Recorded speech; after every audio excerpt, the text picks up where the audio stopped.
Good morning तुम्हा सगळ्यांना. तर आज आम्ही लवकर आवरून बाहेर निघालो होतो, ते म्हणजे अशा ठिकाणी जिथे मला खूप दिवसांपासून जायचं होतं. तर सकाळी ज्यावेळेस मी पुलावरती आले होते, तर इथे बघा नदीवर इतकं छान धुकं साचलं होतं. आणि जे मी तुम्हाला बोलत होते की मला जायचं होतं, तर मी 2 वर्षापासून मला जायचं होतं पंढरपूरला. आणि त्या अगोदर आम्ही मध्ये रस्त्यात आल्यावरती नाश्ता केला आणि नाश्ता करून झाल्यावरती शेवटी परत फायनली म्हणजे माझ्या घरापासून आहे 260 किलोमीटर. तर शेवटी आलो होतो आम्ही पंढरपूरला. आणि सगळ्यात पहिले इथे आल्या आल्या ही आहे चंद्रभागा नदी.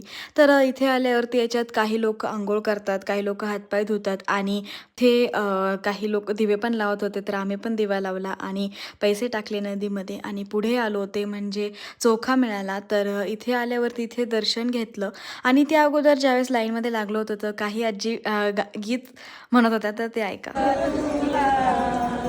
जनी संग या विठ्ठल पायीला, जनी संग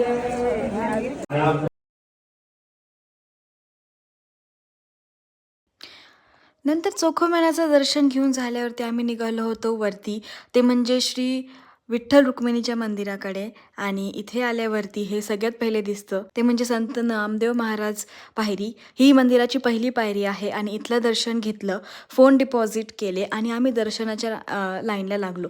तर आज दर्शनाला खूप गर्दी होती, नेहमीच असते, पण तुम्ही कधी पण ज्यावेळेस पंढरपूरला येताल तर ऑनलाईन त्यांची एक वेबसाईट आहे, त्या वेबसाईटवरून तुमची पास बुक करा, म्हणजे तुम्हाला 1-1.5 तासच दर्शनाला लागेल. हा पास 2 किंवा 4 दिवस अगोदर बुक करावा लागतो. आणि मला हे माहीत नव्हतं, पण मी तुम्हाला सांगते नेक्स्ट टाईम येताना पास नक्की बुक करा. थोडासा प्रसाद घेतला आणि मला टाळ खूप दिवसांपासून घ्यायचा होता, तर एक टाळ घेतला. आणि सगळ्यांना तुम्हाला परत एकदा रामकृष्ण हरी. भेटूया उद्या. बाय.